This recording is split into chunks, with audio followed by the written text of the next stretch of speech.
मेरी आवाज आ रही है सभी को? आ रही है, आ रही है।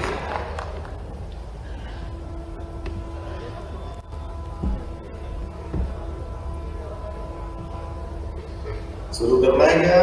जी जी, निवेदन है आपको।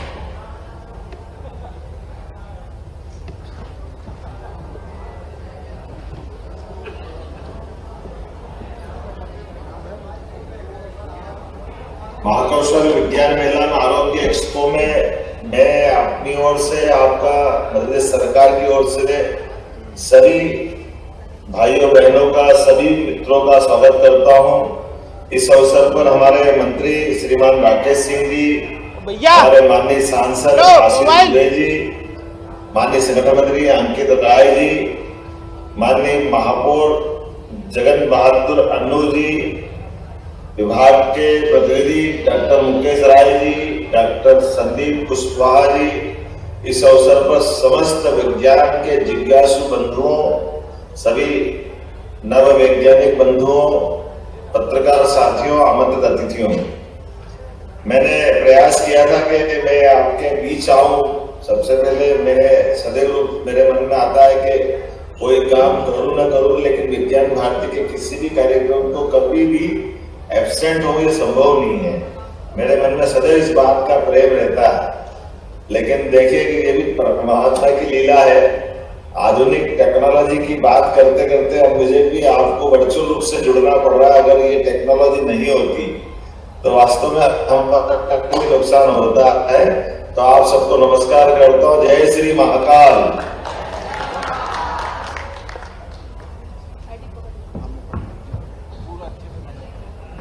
मैं अपनी बात बहुत लंबी नहीं करूंगा, लेकिन ये बात सही कि 15 से 18 तक होने वाले इस विज्ञान मेले में विद्यार्थियों, वैज्ञानिकों, सभी आम जनता के बीच विज्ञान और स्वास्थ्य से जुड़े विभिन्न प्रदर्शनी, कार्यशालाओं, सेमिनार के माध्यम से हमने आज ये जो आयोजन किया है, खासकर इसरो, DRDO, ICMR, ICAR, माननीय शैक्षणिक संस्थान और अनुसंधान केंद्र के वैज्ञानिक और विज्ञान से रुचि रखने वाले सभी साथियों के माध्यम से एक तरह से ये हमारा लघु कुंभ मेला हुआ है। मैं आप सबका स्वागत करता हूँ, अभिनंदन करता हूँ।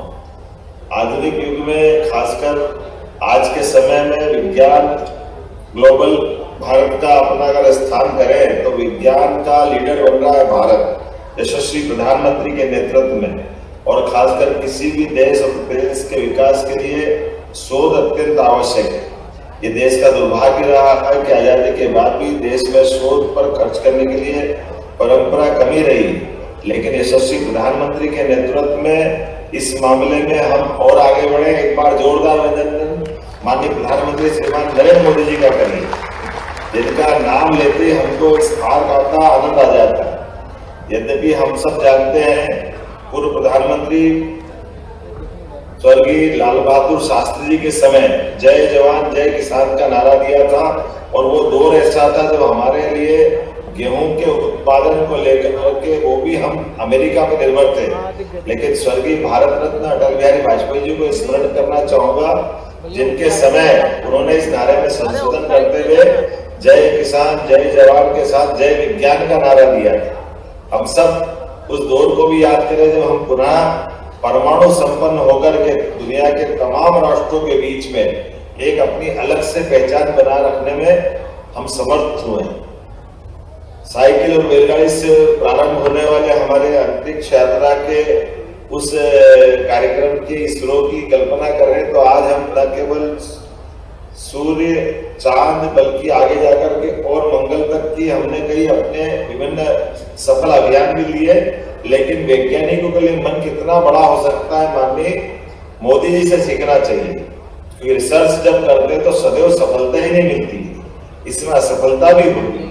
लेकिन असफलता में अगर लीडर हमारे साथ खड़ा हो तो वो अलग ही प्रकार का हो जाता है। मुझे प्रसन्नता कि एक दौर ऐसा भी आया था जब पूरा देश अलग प्रकार की निगाह से देख रहा था और कोई कारण से हमारे वैज्ञानिकों को असफलता मिली, तो मैं मान के चलता हूँ उस दौर में कोई कल्पना नहीं कर सकता था। लेकिन माननीय मोदी जी आप लोगों को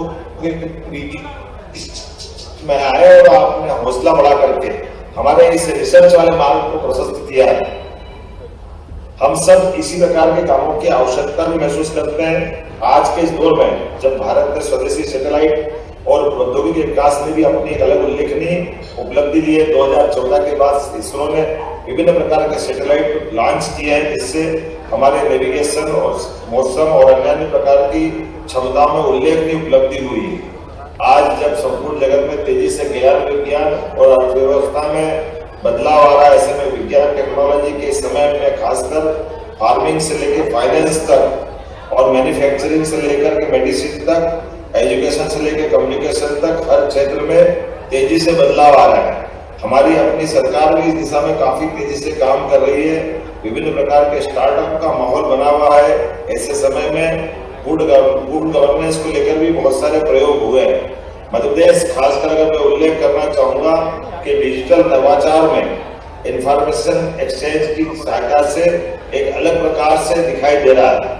अभी हमने अपने मध्य प्रदेश के अंदर खास करके किसानों को लिए और पंजीयन दस्तावेज पंजीयन को लेकर के हमारे अपने पूरे देश के अंदर हमारी साइबर तहसील का प्रयोग भी हमने सबसे पहले किया है, जिसके माध्यम से किसानों के खसरे, किसानों का बटांकन, नामांकन का काम भी साइबर प्रकार से करते हुए हम इसमें बहुत आगे बढ़े हैं। जबलपुर में साइंस सेंटर 17 करोड़ 50 लाख की लागत से स्थापित किया जा रहा है। इसी प्रकार से 230 करोड़ की लागत से एक साइंस सिटी का निर्माण उज्जैन में कर रहे हैं, जो विज्ञान और प्रौद्योगिकी के साथ साथ IIT के माध्यम से हमने सैटेलाइट अकाउंट की भी कल्पना की है। मैं मान के चलता हूँ आने वाले समय में 2013 में जो हमने प्रदेश में पहला तारामंडल लिया अत्याधुनिक टेक्नोलॉजी के माध्यम से, अब ये जो 3D तकनीक से 4K तकनीक के माध्यम से अपग्रेड किया गया, जो 2024 से अभी तक 400 से ज्यादा शो हो चुके हैं। और मुझे इस बात का गर्व है कि ये अत्याधुनिक टेक्नोलॉजी का हमारा प्लेनेटोरियम है। आज की स्थिति में मध्य प्रदेश शासन विज्ञान और प्रौद्योगिकी के माध्यम से मध्य प्रदेश में कंप्यूटर इमरजेंसी रिस्पांस टीम का हम गठन कर रहे हैं। साइबर सुरक्षा को प्रभावी बनाने के लिए सभी 54 विभागों में 105 से अधिक मुख्य सूचना सुरक्षा अधिकारियों का हमने पंजीकरण किया है। स्पेस टेक्नोलॉजी, सैटेलाइट इमेजरी, भौगोलिक सूचना, GIS और ड्रोन का विभिन्न प्रकार का उपयोग करते हुए हमने अपने नल जल से लगा करके संपत्ति रजिस्ट्रेशन प्रक्रिया तक इसमें हम अपने शासन के अंगों के माध्यम से काम कर रहे हैं। आज के इस दौर में IT और सर्विस सेक्टर में मध्य प्रदेश एक नए हब के रूप में निकल के आता है। बोलने के लिए तो मेरे पास बहुत सारी बातें, लेकिन प्रत्यक्ष आपसे मिलकर के आज आनंद ही कुछ और होता है।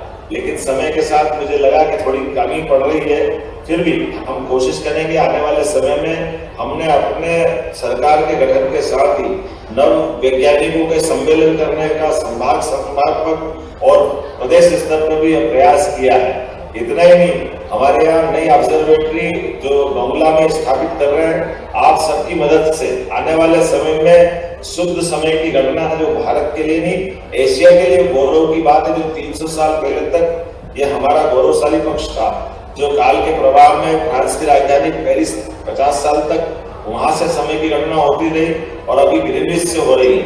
लेकिन पिछले ही कुछ माह पूर्व हमने यशस्वी प्रधानमंत्री के माध्यम से वैदिक घड़ी की एक IIT के रिसर्च स्कॉलर ने एक नया ऐप लॉन्च किया। उसके बलबूते पर हमने अपने उज्जैन की महत्ता को स्थापित करते हुए वैदिक घड़ी को लॉन्च किया था और आने वाले समय में सर्वाधिक शुद्ध समय की दृष्टि से इस पे भी हम काम करते हुए भविष्य में और भी बहुत सारे टास्क ले रहे हैं। उम्मीद करता हूं कि आज का ये जो आयोजन, आपका जो मेला है, मेला अपने उद्देश्यों की पूर्ति करते हुए विज्ञान एवं टेक्नोलॉजी के इस युग में अपनी सार्थकता सिद्ध कर रहा होगा। जबलपुर की धरती तो वैसे भी हमारे नवाचारों के लिए जानी जाती है। रानी दुर्गावती के इस पवित्र स्थान पर मां नर्मदा की गोद में ये पूरा आयोजन बहुत आनंद से हुआ होगा, ऐसी मैं कामना कर रहा हूँ। और मैं एक तरह से आपकी इस पड़ाव पर जब मैं समापन के बीच आपके बीच वर्चुअल रूप से मौजूद आने वाले समय में मैं आपको आश्वस्त करता हूँ निश्चित रूप से और अच्छा आयोजन हम करेंगे। दूसरी बार हम सब मिलेंगे इस उम्मीद के साथ पुनः मैं आप सबका स्वागत करता हूँ, अभिनंदन करता हूँ, नमस्कार करता हूँ। धन्यवाद सर, आपका मार्गदर्शन सदैव ही हमारे लिए प्रेरणादायी रहा है। आ रही है